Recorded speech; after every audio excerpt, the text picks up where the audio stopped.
गुरुमुखो, जो लोग बिना संत सतगुरु की सहायता के नाम में लगते हैं वे धोखा खाते हैं। उनकी मेहनत व्यर्थ चली जाती है। इसलिए महापुरुषों का यह उपदेश होता है कि सतगुरु की शरण में पहुंचकर नाम की कमाई की जाए, ताकि उनके वचनों की रगड़ से हमारे रूहानी संस्कार उभर आएं और रूह को निज देश की तरफ चलने का अवसर हाथ आए। यह जियादान है जो सिवाय सतगुरु के दूसरा कोई भी नहीं दे सकता। हम घरी नाम खजाना सदा है भक्ति भरे भंडारा, सतगुरु दाता जिया का सद जीवे देवनहारा। और कबीर साहिब जी कहते हैं कि सतनाम के पट तरे देवे को कछु नाय, क्या ले गुरु संतोषिए हवस रही मन माय। कि संसार का चक्कर हर समय जारी है, इसकी हालतें सदा बदलती रहती हैं। इस तब्दीली के कानून के अधीन जब कलयुग के अंदर लोग पारमार्थी बल बुद्धि से हीन हो जाते हैं, सबकी वृत्ति बहुमूर्खी बन जाती है, अंतर्मुख साधन की ओर ध्यान नहीं रहता, शुभ गुण नष्ट होते अवगुणों की प्रबलता छा जाती है और किसी कर्म धर्म की पेश नहीं चलती, तब सच्चे गुरु संसार में प्रकट होकर जीवों को नाम का दान देते हैं। प्राचीन काल में जितने भी महापुरुष हो गुजरे हैं, सबके अंतर्गत इसी नाम का सिलसिला चला आया है, जो उनकी वाणियों को ध्यानपूर्वक देखने से पता लगता है। हर एक महापुरुष की वाणी के अंदर इसके इशारे पाए जाते हैं। इसकी उत्पत्ति किसी खास समय या युग से संबंध नहीं रखती और न ही किसी ऋषि मुनि या अवतार ने इसको रचा है। यह कुदरती वस्तु है और जो कभी पुरानी और मैली नहीं होती। सचु पुराना न थिए नामो न मैला होए, और जैसे भेदी के बिना किसी वस्तु का ज्ञान नहीं होता, ऐसे ही संतों के बिना नाम की प्राप्ति नहीं होती। अपनी मनमति से नाम जपना और गुरुमुख होकर नाम लेने में बड़ा अंतर है। मनमुख के किए हुए कर्म धर्म सफल नहीं होते और गुरुमुख की कमाई सफल होती है। गुरुमुख होने की शर्त क्या होती है? गुरुमुख क्योंकि नाम का अधिकारी केवल गुरुमुख ही है। चाहे गुरु अपनी दया से जो कोई शरण में आ जाता है उसी नाम का दान बख्श देते हैं, परंतु लाभ वही उठाता है जो इसका पात्र होता है। जो पात्र या संस्कारी नहीं होता वह इसकी महिमा को नहीं जानता। बादल सब जगह एक समान वर्षा कर जाते हैं, परंतु जो धरती अच्छी होती है उस पर उसका असर कुछ और होता है और ऊपर जमीन पर कुछ और होता है। इसी प्रकार सतगुरु नाम तो सबको बख्श देते हैं, किंतु जो संस्कारी होते हैं वे उसमें रंगे जाते हैं और जो संस्कार रहित होते हैं वे वैसे के वैसे पड़े रह जाते हैं। और यह बात प्रत्यक्ष देखने में आती है कि संतों के दरबार में दो सेवक आते हैं, उसमें एक तो अपना सब कुछ बना लेता है और एक के पल्ले कुछ भी नहीं पड़ता। कारण यह है कि जिस प्रकार शेरनी का दूध सोने के बर्तन के सिवाय नहीं ठहरता, ऐसे ही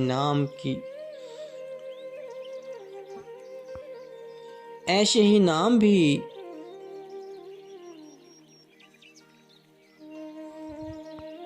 गुरुमुख के हृदय के सिवाय नहीं ठहरता।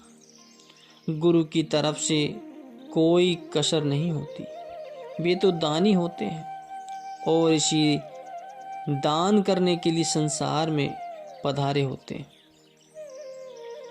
यदि कुछ देर होती है तो वह सेवक की ओर से होती है, क्योंकि वह अभी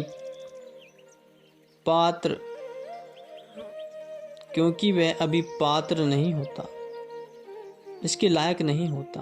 और हकीकत यह है कि नाम का पात्र बनना ही नाम तक पहुंच पा लेना होता है। आगे मंजिल ही खत्म है। इसलिए संतों ने मन की सफाई के वास्ते गुरु की सेवा का अंग साथ शामिल कर दिया है कि जब सेवा करते करते सेवक का मन शुद्ध हो जाएगा तो वह तुरंत ही नाम की रंगत में रंगा जाएगा।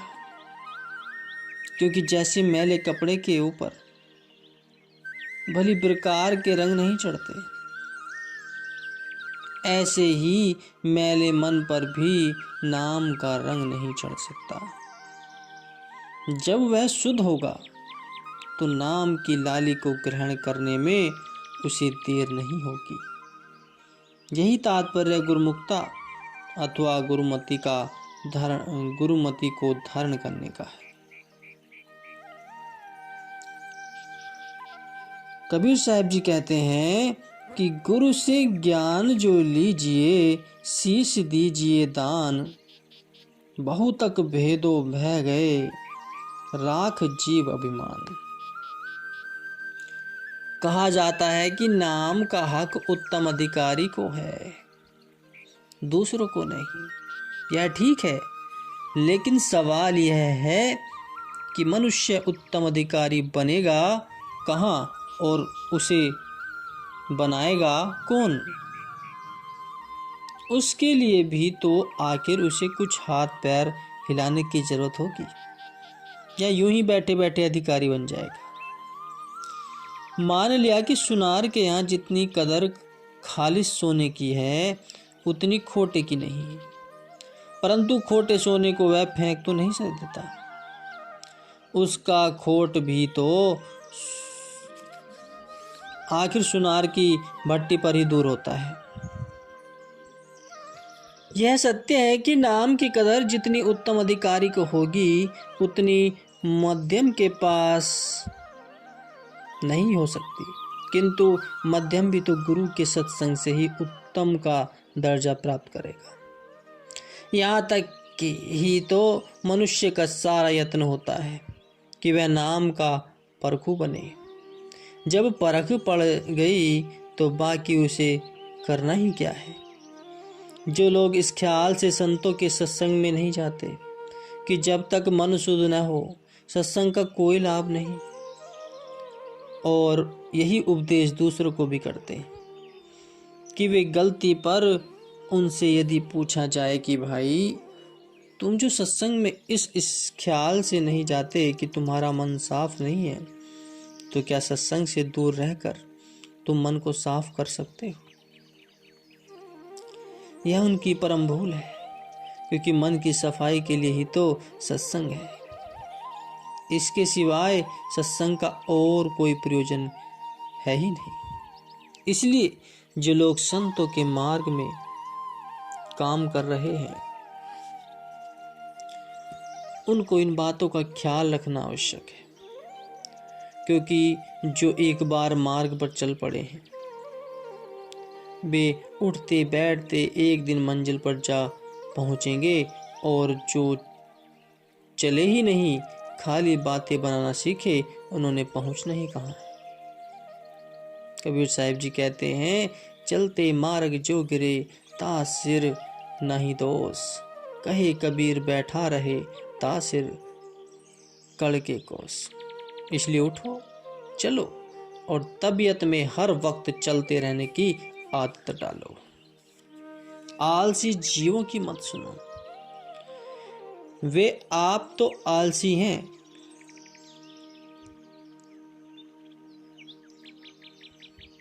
और तुमको भी आलसी बनाना चाहते हैं। बुद्धिमानों का कथन है कि बैठे हुए शेर से चलता फिरता गीदड़ लाभ में रहता है। इसलिए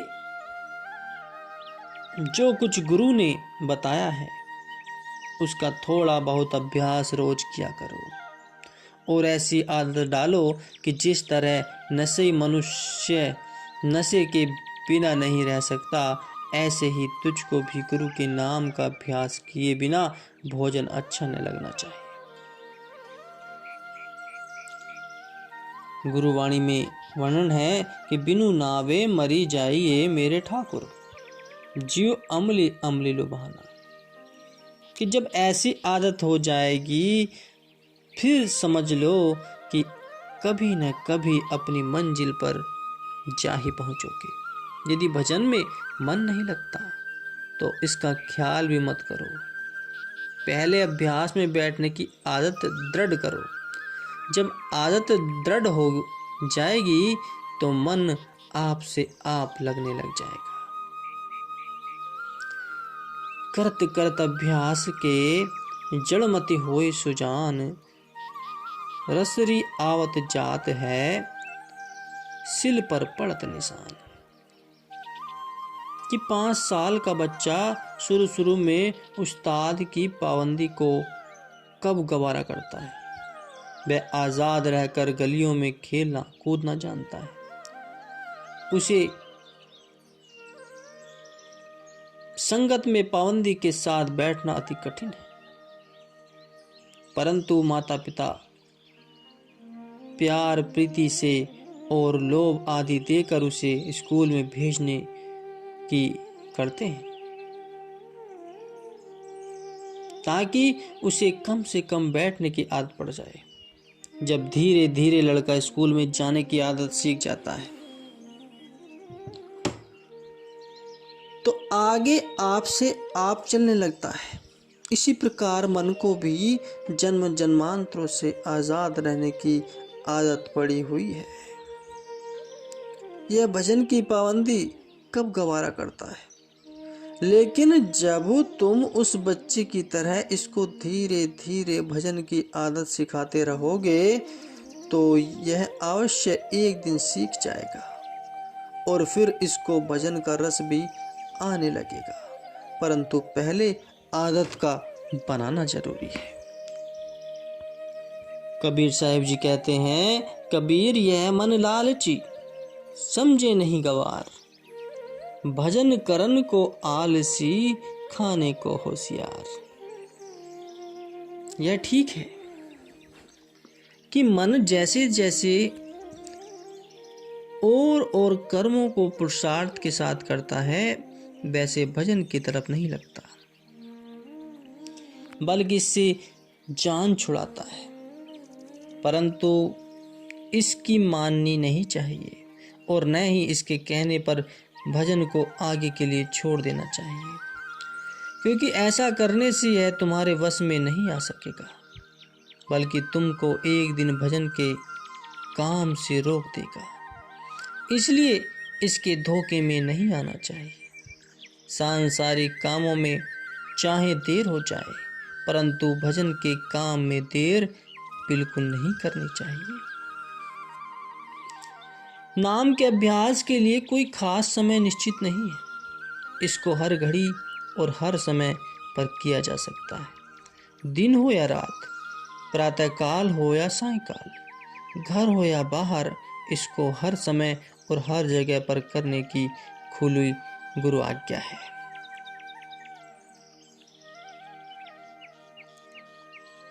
परंतु फिर भी प्रातःकाल खासकर उत्तम और लाभदायक समय समझा गया है।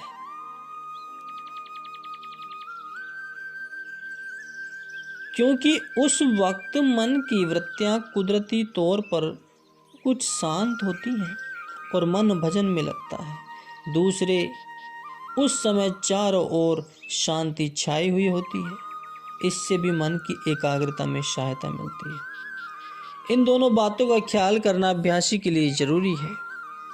गुरुवाणी में वर्णन आया है, जलागे उठी नाम जपी निसी बांसुरी घर आराधी, कर रहा तुझे न व्यापई नानक मिटे उपाधि।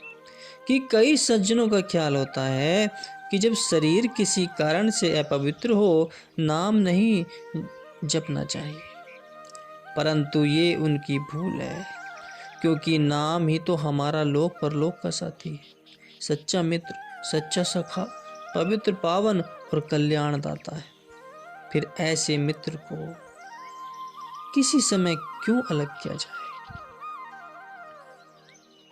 उसे तो हर घड़ी अपने साथ रखने की जरूरत है।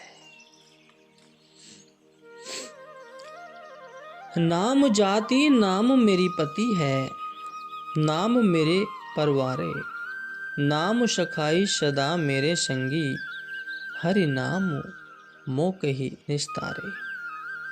और दूसरी बात यह है कि संभव है उस अपवित्र दशा में ही शरीर छूट जाए, और जिस अंतिम समय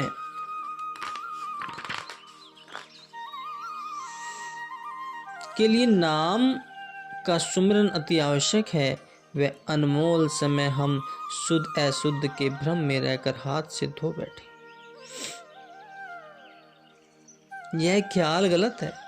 नाम पतित पावन है, वह पापियों को भी पवित्र करने वाला है। उस पतित पावन वस्तु को दूर करके हम पवित्र किससे हो सकते हैं? क्योंकि नाम के बिना तो शरीर से लेकर सारी वस्तुएं झूठी हैं। एक बार कबीर साहिब जी कहीं जा रहे थे कि मार्ग में एक ब्राह्मण देवता से भेंट हो गई, जो हाथ में लोटा और कान पर जनेऊ लपेटे हुए सोच के लिए निपट कर गांव की तरफ जा रहे थे। महापुरुषों का अवतार स्वाभाविक ही परोपकार की खातिर होता है, और वह केवल जीवों को भ्रमजाल के बंधनों से मुक्त कराने के लिए संसार में आते हैं।